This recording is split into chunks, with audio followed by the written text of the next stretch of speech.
Je ne sais pas si la question a été abordée ici. Vous aviez programmé le sommet sur le panafricanisme à Lomé, vous l'avez soit annulé ou reporté. Le fond de ma question, c'est que au Togo, il y a un bouleversement depuis très longtemps qui s'est intensifié depuis 2004 et qui a été accompli en quelque sorte par ce que le régime a fait, c'est-à-dire un changement de régime sans aucune consultation référendaire. Il y a un tollé dans le pays, mais on ne voit pas de changement. Et il a été raconté que vous êtes derrière ce projet-là, que vous êtes le cerveau derrière ce projet, que vous êtes conseiller de Konya Simbe. Il y a des images qui circulent avec vous dans la proximité de Konya Simbe. Et ma question est de savoir si vous aviez pris conscience de la situation que prévaut au Togo. Si oui, quelle serait votre approche de solution à cette situation-là, parce que le peuple est devenu. Alors, je vais répondre à plusieurs volets parce que je n'avais pas obligation de répondre. La première des choses, c'est que comme disent les Anglais, mon concert n'a jamais été des bagarres. Jamais. Je n'ai pas un regard, comme je viens de vous le montrer, sur un pays. Ça, c'est une première chose. Donc, dans tous les pays, vous avez des crises permanentes. Dans le mien, on me fait le reproche de ne pas passer en permanence. Et le fait de connaître fort Niassibé, si c'est ça qui me condamne à mort, alors je vous donne l'arme pour m'abattre tout de suite. Non, ce n'est pas une condamnation à mort. Parce qu'il y a beaucoup d'appels à assassiner. Ah oui. 324 c'est déjà appel à assassiner. Quand une opposition est comme celle-là, je dis la deuxième chose, c'est que je mets au défi quelqu'un qui puisse trouver un reportage sur ça n'est jamais arrivé. Vous aviez dit dans une personne que vous aviez choisi le Togo plutôt pour cette conférence-là du Mansa parce que le Togo est un havre de paix. Et je peux le dire en même temps. Je peux même le dire que c'est un havre de paix. Le problème est que si vous ne laissez pas parler, vous êtes en train de faire comme tous les autres. Vous êtes en train de faire comme tous les autres qui appellent pas nécessairement. Et j'ai pas envie de faire ça. C'est pour ça que j'ai la gentillesse de répondre parce que j'avais dit que je ne me convainc. Ok. Moi j'ai des amitiés. Il y a des gens dans le monde qui sont mes amis. Je ne choisis pas en fonction de ce que les autres ont pensé ou pas. Mais je n'interfère pas dans les histoires autour.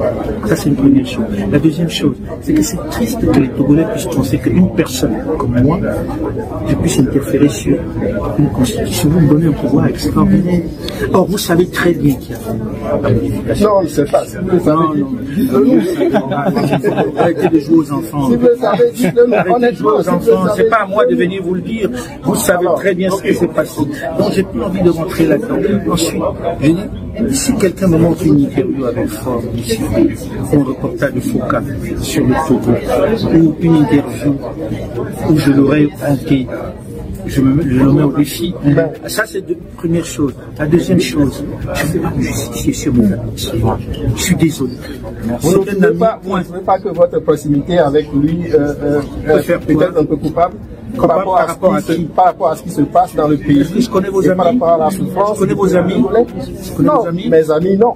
Voilà, on parle ici d'un peuple d'Afrique et vous êtes Intervenant dans une conférence du côté de Montréal sur l'Afrique et la géostratégie mondiale, Alain Foka, qu'on ne doit plus présenter, a donc profité pour répondre à quelques questions d'un Togolais à la fin de cette conférence-là.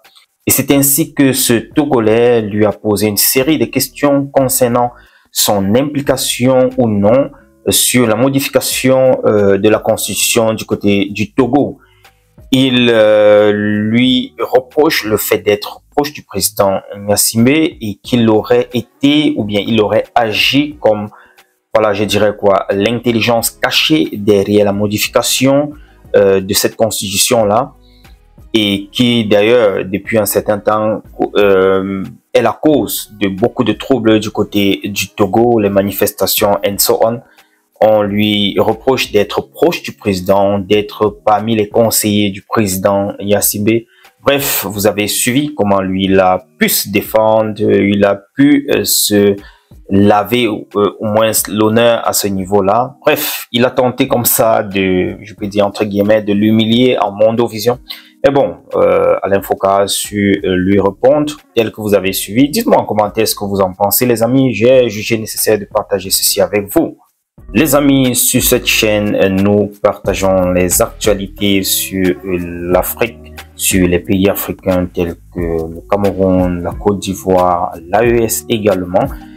Ce sont des actualités qui doivent nous intéresser, la jeunesse d'aujourd'hui. C'est pour cela que je juge bien de partager ces quelques clichés avec vous régulièrement, que nous puissions aussi nous intéresser à nos politiques africaines. C'est nous qui allons changer certaines choses dans nos différents pays, raison pour laquelle c'est plus que urgent de s'intéresser à la politique de nos différents pays. Je voulais juste partager ces quelques clichés avec vous.